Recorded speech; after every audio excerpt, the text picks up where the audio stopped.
I think we all want to give the police the benefit of the doubt, you know, but when you're faced with lie after lie after lie, and it's coming from the police's mouths, you tend to distrust them.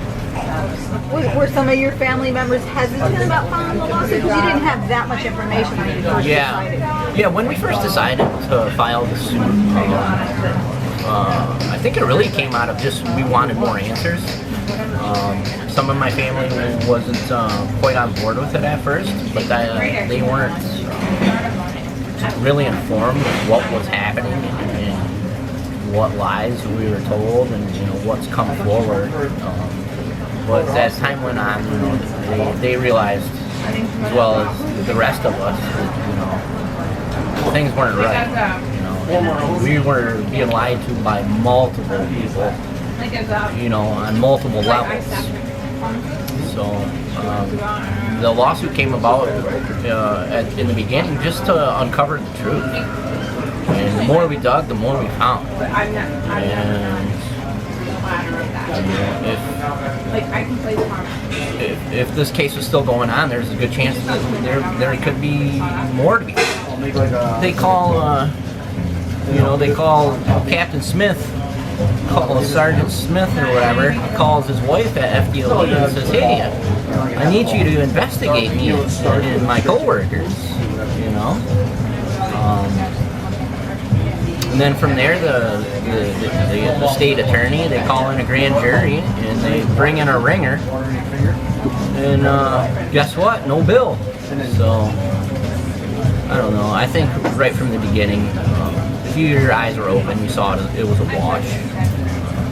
There's no secret there. It's just a matter of if you want to admit it or not. The officer's like, "Wow, you just cut me off." For him to say he was doing God's work, I mean, was he that religious that it was a part of every thing that was going on in his life? He was very religious. To hear him say that he's doing God's work isn't a shock to my ears. The way that he said it to the officer was little off. He talked about God to us all the time. As a child, he read us Bible stories. It was nothing to have him go over Bible verses with us. We might even have a Bible verse for the day for all the kids to think about. We might have to write it down and tell them, what that means to us. What do we get at? He was close with God. He had an open relationship with him. He did always say, things always happen for a reason, and he always said to trust God, and everything will work out. And I think they kind of have.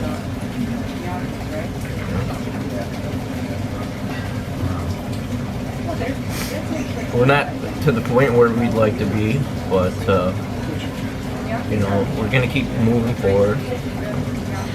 We're gonna keep his memory, and keep pushing for the outcome that we'd like to see. We still know that there's truths that haven't been told yet. We have hopes that more will come forward. Most of all, we really miss him. We really do. And here for sure. Yeah.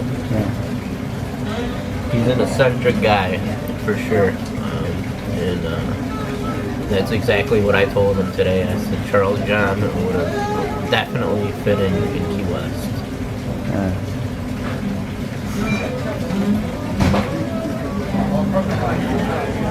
Where exactly did everything happen? So he drove the little car up here, and it's stuff I guess wasn't ideal. So he somehow managed to come over. He drove through here? Yeah, he drove up around, and I guess it stopped right here. Is what it kind of looked like. It was like right here facing this way. Oh, okay. And then Now you when I remember think- what the video was. So they were on that freeway. Yeah, when I quick backup of the video. Makes sense. Right.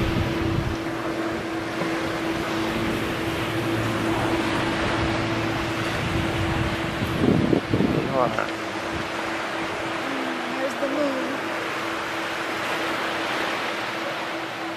He's probably mad at me. I brought this cold weather down from Michigan.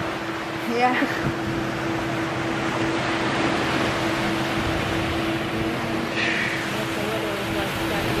And I don't know how he chose Key West, but he did. It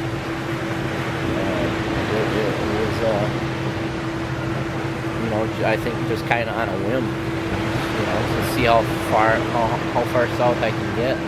Yeah, I think a lot of people do that, right? A lot of us probably got here that way. Yeah. This is where everybody gathered for the memorial service, and then that march that those guys put together ended up right here as well.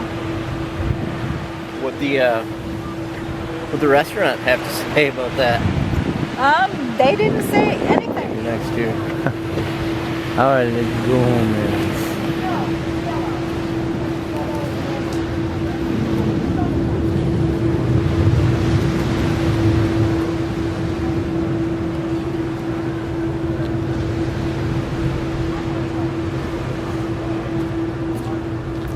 Come down this way, watch.